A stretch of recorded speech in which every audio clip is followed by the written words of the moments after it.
नमस्कार, सुप्रभात झारखंड में स्वागत है आपका। मैं हूं आपके साथ सिरांधा। झारखंड में आज से 1 साल से 19 साल तक के बच्चों को कृमिनाशक दवा खिलाई जाएगी। रांची में स्वास्थ्य मंत्री रामचंद्र चंद्रवंशी और स्वास्थ्य विभाग के प्रधान सचिव निधि खरे ने इस अभियान की शुरुआत की। जिला स्कूल में आयोजित डी-वॉर्मिक डे कार्यक्रम में स्वास्थ्य मंत्री ने इस संकल्प को दोहराया कि सूबे के हर बच्चों को बीमारी से बचाने के लिए सरकार कृत संकल्पित है। इस अभियान के तहत झारखंड में 1 करोड़ 38 लाख बच्चों को कृमि की दवा खिलाई जाएगी।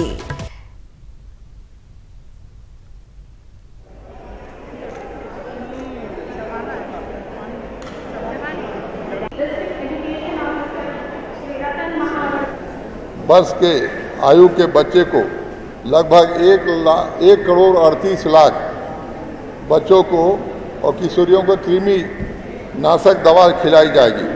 जो बच्चे अनुपस्थित या बीमारी या किसी कारण से अगर उपस्थित नहीं हो सकते हैं इस समय में, तो हम उसके लिए भी 17 अगस्त को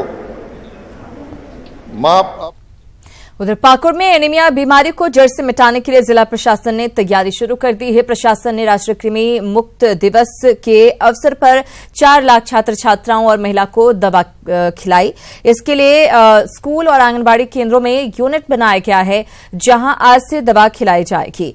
वहीं सरकार के इस पहल से स्कूली छात्र छात्राओं के साथ साथ अभिभावकों में काफी खुशी है। आपको बता दें कि पाकुड़ में 75 से 82% लोगों को एनीमिया की बीमारी है।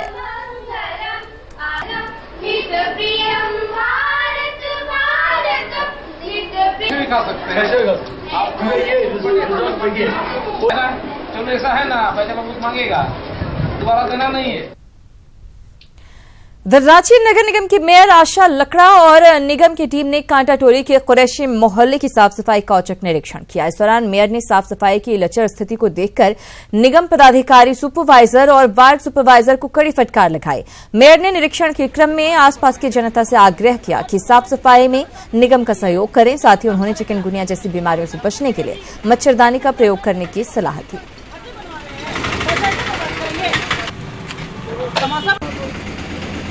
क्या बोला जा रहा है, क्यों बोला जा रहा है, वो क्या बात कर रहे हैं? बात करने का तरीका है नहीं, आप लोग सिखाते हैं।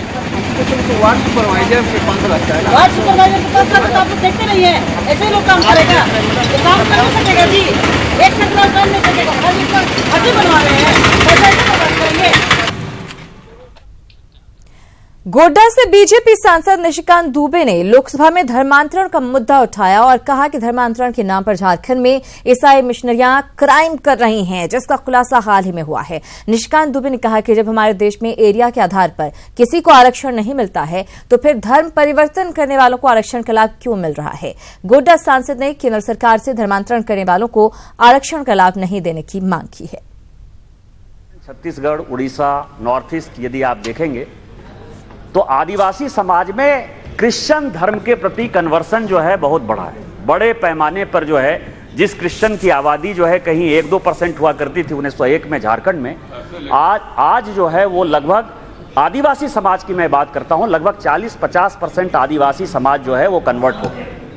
और इसके लिए शिक्षा के नाम पर, स्वास्थ्य के नाम पर, मिशनरीज ऑफ चैरिटीज के नाम पर एक जो क्राइम इन लोगों ने लगा रखा है, जो मिशनरीज ऑफ चैरिटीज की जो भी बात सामने आई है कि उन्होंने एक सिंडिकेट क्राइम का अड्डा बना रखा है और उसमें ये सारा काम जो है हो रहा है। यदि हमारे झारखंड से आदिवासी आसाम में चले गए तो उनको रिजर्वेशन नहीं मिलता है।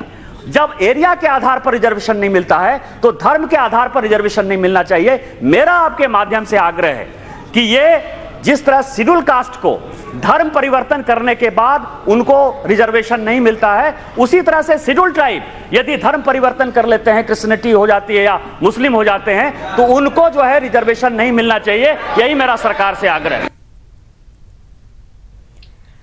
और केंद्र की मोदी सरकार ने झारखंड को एक और नए मेडिकल कॉलेज की सौगात दी है। केंद्र कैबिनेट ने कोडरमा के कर्मा में मेडिकल कॉलेज खोलने की मंजूरी दे दी है। केंद्रीय मंत्री रविशंकर प्रसाद ने बताया कि कर्मा में पहले से लेबर वेलफेयर का अस्पताल है, जिसे जमीन के साथ झारखंड सरकार को सौंप दिया जाएगा और उसकी जगह वहां पर नया मेडिकल कॉलेज खोला जाएगा। आपको बता दें कि इस साल केंद्र सरकार ने 24 नए मेडिकल कॉलेज खोले जाने की अनुमति दी है, जिसमें झारखंड में 2 मेडिकल कॉलेज और कोडरमा और चाईबासा दवा में खोले जाने हैं। इसके लिए केंद्र सरकार तकरीबन 1300 करोड़ रुपए मुहैया भी कराएगी। झारखंड के लिए एक अच्छी खबर है कि वहां पर लेबर वेलफेयर ऑर्गेनाइजेशन का एक अस्पताल था कर्मा में। अब ये तय हुआ है कि वो अस्पताल जमीन के साथ झारखंड सरकार को दे दिया जाएगा और वहां एक बड़ा न्यू मेडिकल कॉलेज खोला जाएगा। तो हमारी जो नीति है कि नए नए मेडिकल कॉलेज खोले जाएं, डॉक्टर बने, गरीबों के लिए स्वास्थ्य सेवाएं उपलब्ध कराएं, तो उसमें हम लोगों ने एक बड़ा काम किया है। आगे बढ़ेंगे। कमजोर संगठन और पार्टी के अंदर जारी अंतर्कलह को बेहद ही नजदीक से समझने के बाद आरपीएन सिंह दिल्ली लौट गए। लेकिन क्या कांग्रेस प्रदेश प्रभारी की दखल झारखंड में कांग्रेस की नैया को पार लगा पाएगी? देखिए ये रिपोर्ट।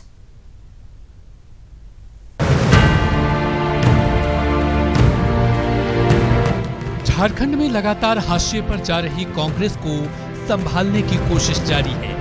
कांग्रेस की कमजोर स्थिति को मजबूती देने के लिए कांग्रेस प्रभारी आरपीएन सिंह झारखंड के 5 दिवसीय दौरे पर आए और आगामी चुनाव में कांग्रेस की नैया को पार लगाने के लिए कई टास्क लेकर गए। इस दौरान आरपीएन सिंह संगठन की कमजोर स्थिति और पार्टी के अंदर जारी अंतर्कलह से रूबरू हुए। बावजूद आरपीएन सिंह ने कहा कि पार्टी में सब कुछ ऑल इज वेल है और पार्टी एकजुट होकर 2019 में बीजेपी को हराने का काम करेगी। एक मिथ्या है। कांग्रेस एकजुट होकर राहुल गांधी के नेतृत्व में भारतीय जनता पार्टी की जो आम गरीब किसान और नौजवान के खिलाफ जो उन्होंने कार्यक्रम दे रखे हैं उसको उखाड़ फेंकने का संकल्पित कांग्रेस का कार्यकर्ता। और जाहिर तौर पर राज्य की 14 सीटों पर कांग्रेस की नजर है और इसके लिए पार्टी के अंदर और बाहर सभी जगह तैयारियां जोरों पर है। कांग्रेस प्रभारी आरपीएन सिंह का 5 दिवसीय झारखंड दौरा भी इसी उद्देश्य से था। लेकिन कांग्रेस के समक्ष दो तरफा चुनौती है, एक तरफ संगठन को मजबूत करने का तो दूसरी तरफ विपक्षी एकता को बनाए रखने का। और इस बात को पूर्व केंद्रीय मंत्री सुबोधकांत साहब भी मान रहे हैं। पार्टी के अंदर एक संगठनात्मक और अपनी तैयारी एक करने का एजेंडा है, दूसरा है व्यापक विपक्ष को एक लेके साथ चलने का।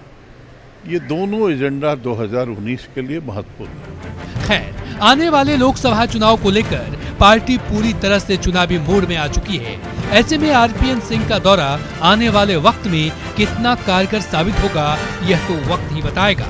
भुवन किशोर झा, न्यूज 18 रांची। इधर बीजेपी ने कहा है कि कोलेबिरा विधानसभा उपचुनाव मजबूती के साथ लड़ा जाएगा। पार्टी प्रवक्ता ने दावा किया कि महागठबंधन के दलों के बीच बातों से तो लगता है कि इनकी एकता छिन्न भिन्न हो जाएगी। कोलेबिरा उपचुनाव को लेकर जेएमएम और कांग्रेस के परस्पर विरोधी बोल उभर रहे हैं।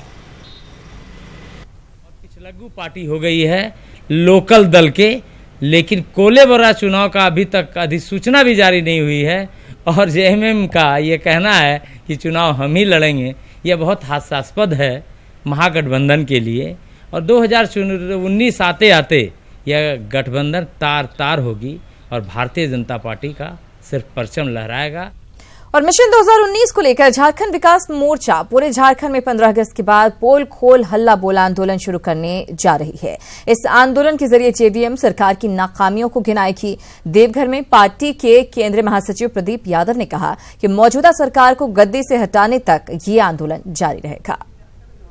हल्ला बोल पोल खोल कार्यक्रम के तहत पूरे राज्य में हम जनता के बीच जाएंगे और इसकी शुरुआत 15 अगस्त के बाद हम सब गिरिडीह से करेंगे और देवघर जिले में भी 20 और 21 तारीख से यानी 20 और 21 अगस्त से हम कराओं से इस कार्यक्रम को प्रारंभ करेंगे। बात विकास की बाट जो रहे गांव की। जी हां, घाटशिला में आज भी ऐसे कई गांव हैं जहां विकास की रोशनी आज तक नहीं पहुंची। इस गांव में आज तक विकास की गंगा नहीं पहुंच सकी है। देखिए ये रिपोर्ट।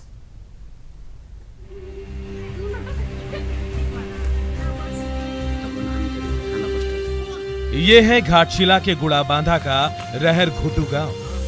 इस गांव में हरियाली की कोई कमी नहीं। कमी है तो बस विकास की।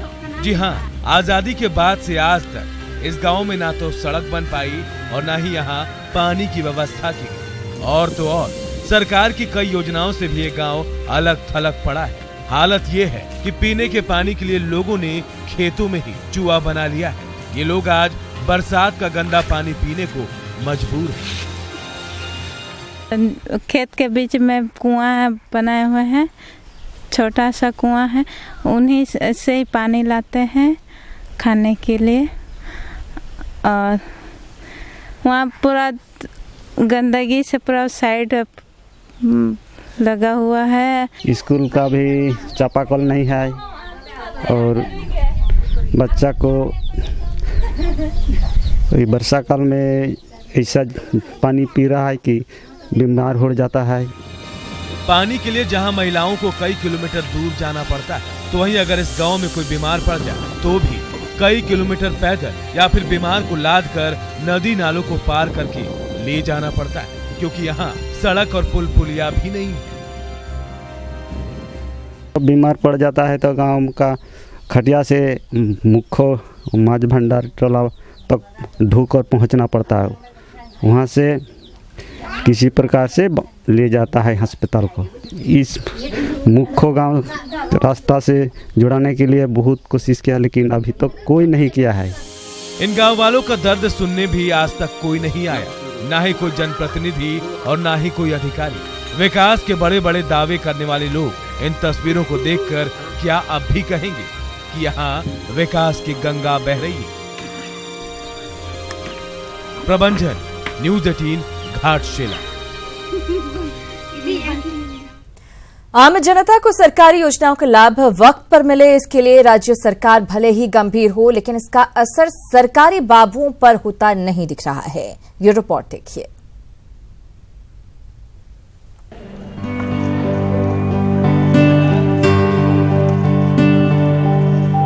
लाठी के सहारे एक एक कदम तय करने वाली इस बूढ़ी आंखों में सरकारी योजनाओं का लाभ लेने की हसरत है। लिहाजा ये सरकारी कागज को सहेज कर हर रोज सरकारी बाबुओं के चक्कर लगाती है, लेकिन इन्हें निराशा हाथ लगती है, क्योंकि सरकारी बाबू इन पर ध्यान नहीं दे रहे हैं और आज कल में वक्त बीत रहे हैं। दरअसल ये बुजुर्ग महिला करीब 9 महीने से राशन कार्ड बनवाने के लिए समाहरणालय का चक्कर लगा रही है। हमारा राशन कार्ड नहीं है, राशन नहीं मिलता है, बिले खाता है, चावल मट्टी तेल सब बिले। बहुत दफा बोला बेटा बन जाएगा बन जाएगा बन जाएगा, इतना तारीख क्या आना इतना तारीख क्या आना, इसे बोल के भगा देता है। हैरत की बात यह है कि सरकारी विभाग की लचर हालत से मंत्री सीपी सिंह भी परेशान हैं। मैं भी कहता था, आज भी कह रहा हूँ, कल भी कहूँगा, क्योंकि ये परिवर्तन होने वाली चीज़ बिल्कुल नहीं है। जो मुझे महसूस हुआ है कि जो अधिकारी हैं, कर्मचारी हैं, वो किसी न किसी बहाने उसको लटका के रहते हैं। अब मॉनिटरिंग कौन करेगा? सरकारी विभागों में बाबुओं की उदासीन रवैये की वजह से आम लोगों की परेशानी किसी से छिपी नहीं है। सूबे में 2011 से राइट टू सर्विस कानून लागू है, जिसके तहत आम लोगों से जुड़े ऐसे कामों को तय वक्त में पूरा करना है, लेकिन ये महज दिखावा बनकर रह गया है। दरअसल राइट टू सर्विस कानून के मुताबिक तय वक्त पर लोगों के काम होंगे। जन्म मृत्यु प्रमाण पत्र 7 दिन के अंदर निर्गत होंगे। भवन का नक्शा नगर निगम 60 दिन में जारी करेगा। शहरी क्षेत्र में होल्डिंग्स का निर्माण 30 दिन के अंदर होंगे। राशन कार्ड 15 दिन के अंदर बनेंगे। खराब चापाकल 7 दिन में दुरुस्त होंगे। जाति प्रमाण पत्र 15 दिन में निर्गत होंगे। आवासीय प्रमाण पत्र 30 दिन में निर्गत होंगे। आय प्रमाण पत्र 15 दिन में निर्गत होंगे। लेकिन ये सब सिर्फ कागजों पर रह गया है। सरकार इन सब को लागू कराने को लेकर गंभीर दिख रही है, लेकिन बाबुओं की उदासीनता की वजह से आम लोगों को चक्कर काटने पड़ रहे हैं। भुवन किशोर झा, न्यूज़ 18 रांची। प्रधानमंत्री के डिजिटल इंडिया के सपने को साकार करने की दिशा में कोडरमा ने एक और कदम बढ़ाया है। दरअसल कोडरमा वाईफाई सुविधा से लैस झारखंड का पहला नगर पंचायत होगा। देखिए ये रिपोर्ट।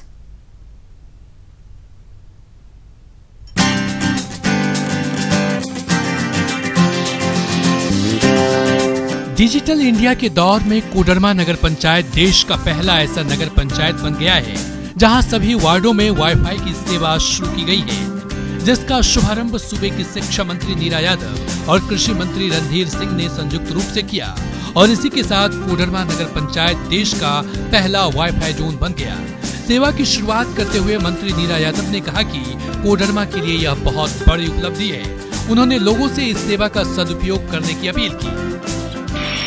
पहली उपलब्धि कोडरमा जिले के लिए होगी, क्योंकि ये कहीं पर अभी ऐसी व्यवस्था नहीं है और बीएसएनएल वालों के प्रति हम आभार व्यक्त करना चाहेंगे, क्योंकि प्रयास से आज कोडरमा नगर पंचायत वाईफाई जोन में कन्वर्ट होने जा रहा है। तो हमें लगता है कि इससे पूरे नगर पंचायत के लोगों को आसानी से वाईफाई की सुविधा मिल सकेगी। वाईफाई सेवा के शुरू होने से नगर पंचायत के 80,000 लोगों को इसका लाभ मिलेगा और लोग घर बैठे सरकार की योजनाओं की जानकारी लेकर उसका लाभ उठा सकेंगे। साथ ही सरकार तक अपनी शिकायत और सुझाव भी एक क्लिक से अपने मोबाइल के जरिए भेज सकेंगे। कोडरमा नगर पंचायत जो हमारी 80,000 की यहाँ की आबादी है, यहाँ के हमारे बीएसएनएल मोबाइल उपभोक्ताओं के लिए बिना अनावल राशि से फ्री में वाईफाई की सुविधा की शुरुआत आज यहाँ के उपायुक्त के प्रयास से, बीएसएनएल के हमारे सभी अधिकारियों के प्रयास से आज मैं और हमारे माननीय शिक्षा मंत्री महोदया और हमारे बरी के माननीय विधायक आदरणीय मनोज यादव जी के नेतृत्व में इसका विधिवत रूप से आज शुरुआत हुई है। इसका जो मुख्य उद्देश्य है कि जो कोडरमा नगर निगम क्षेत्र है उसमें फ्री वाईफाई सर्विस आम पब्लिक को देना है और उसका जो ये फ्री में दी जाएगी, सबसे पहली बात है। और इसमें भारत सरकार और राज्य सरकार के द्वारा जो भी नई नई योजनाएं जो चल रही हैं, जैसे बेटी बचाओ बेटी पढ़ाओ, साक्षरता अभियान, इस तरह की जो बहुत सारी जो पेंशन योजना है, इस तरह की जो बहुत सारी योजनाएं हैं जिसको कि आम जो है पब्लिक तक, आम जनता तक पहुंचाने का, तो आम जनता को पहुंचाने का ये उद्देश्य रखा गया है इसमें। वाईफाई सेवा शुरू होने से आम लोगों के साथ साथ छात्रों में भी खासा उत्साह है। वाईफाई सेवा शुरू होने से अनेक बहुत सारे फायदे हैं, जैसे हम YouTube पे वीडियोस देख सकते हैं। फ्री सेवा रहेगा तो जितना वीडियोस मन करेगा उतना वीडियोस, क्लास के वैसे ट्यूशन जाने में जो समय बर्बाद होता है वो समय बच जाएगा। और आगे के लिए ई बुक्स डाउनलोड कर सकते हैं, तो बहुत सारी ऐसी किताबें हैं, वैरायटीज ऑफ बुक है, तो हर किताब खरीदने की जरूरत नहीं पड़ेगी। पीएम मोदी और सीएम रघुवर दास के डिजिटल इंडिया के सपने को साकार करने के लिए कोडरमा ने कदम बढ़ा दिया है और वाईफाई पंचायत होकर सूबे के लिए मील का पत्थर साबित हो रहा है। समरेंद्र, न्यूज 18, कोडरमा। बोकारो से बड़ी खबर मिल रही है। यहां पर लापता युवक का शव कुएं से बरामद किया गया है। बताया जा रहा है कि प्रेम प्रसंग में हत्या की गई है। मृतक की मां ने दरअसल हत्या का शक जताया है। 6 अगस्त को युवक लापता हुआ था, जिसके बाद पेटरवार थाने में मामला दर्ज करवाया गया था। ये युवक गोमिया का रहने वाला था। पुलिस ने 4 लोगों को इस मामले में हिरासत में भी लिया है। पेटरवार थाना क्षेत्र की ये घटना है। उसकी डेड बॉडी मिली है वहाँ पे, तो इन्होंने 3-4 लोगों पे संदेह व्यक्त किया है कि लड़की है, उसके घर वाले हैं, उन्होंने हो सके उसका कर दिया है। तो फिलहाल FIR दर्ज हो गई है उसके बयान पे। सरिता देवी जो है उसकी मां है लड़का की। खबर गिरिडीह से है, जहां ऑफिसर्स कॉलोनी स्थित सिविल सर्जन के आवास से डेटोनेटर बरामद किया गया है। एएसपी और एसडीओ ने गुप्त सूचना के आधार पर डेटोनेटर यहां से बरामद किया है। पुलिस फिलहाल इसकी जांच में जुटी है कि सिविल सर्जन के आवास में डेटोनेटर कैसे पहुंचा। वहीं सिविल सर्जन रामरेखा प्रसाद ने बताया कि उन्हें डेटोनेटर के बारे में कोई जानकारी नहीं है। उन्होंने कहा कि जब सुबह वो घर से निकले थे तो कमरे में कुछ नहीं था। ये गिरा हुआ है, ये तो सुबह हम गए उसमें नहीं था, कोई आदमी ये डाला है, तो बात तो मिल गया कि हम दोनों बात एक ही है। तो उसी में से 3 पैकेट को उठाया, उनका पुलिस वाला उठाया, एक ठो को हम उठाए, एक ठो को उठाया, टेबल में रखे, एक ठो खोले पूरा तार है। तो बोले कि अरे तो कुछ गड़बड़ हो सकता है। तो तुरंत एसपी को टेलीफोन, ये ऐसी चीज है, क्या हो सकता है? तो बोला कि डेटोनेटर हो सकता है। झारखंड सरकार गांव में ग्राम विकास समिति और आदिवासी बहुल गांव में आदिवासी विकास समिति का गठन कर रही है। इसे कई संस्थाओं ने उचित नहीं माना है। मुखिया संघ भी इसका विरोध कर रहा है, लेकिन सरकार का कहना है कि ये समितियां पंचायती संस्थाओं का अतिक्रमण नहीं करती हैं। ये अलग व्यवस्था है और सरकार ऐसा कर सकती है। ग्रामीण विकास मंत्री इन समितियों को सही मानते हैं। ये पंचायती राज संस्थाओं का इंक्रोचमेंट नहीं है। सरकार कभी कभी लगता है कि हम अपनी चीज़ों को या कुछ सुविधा या कुछ कार्य हम गांव में करना चाहें तो बहुत सा उसका हैंड से या तो बहुत सा विषय बहुत सा चीज़ों को निर्माण करते या तो उसको नया सिरे की तरह सृजन करती है। पंचायत जो 14वीं वित्त आयोग का जो पैसा है और जो अन्य विभागों से भी जो अधिकार पंचायत के मुखियाओं को मिलने वाला है वो सीधा सीधे मिलेगी। और इसी के साथ इस बुलेटिन में फिलहाल इतना ही, लेकिन झारखंड की बाकी तमाम खबरों को विस्तार से जानने के लिए आप विजिट करें हमारी वेबसाइट news18jharkhand.com पर। यहां रुक रहे हैं ब्रेक के लिए। ब्रेक के बाद देखिए सुप्रभात बिहार।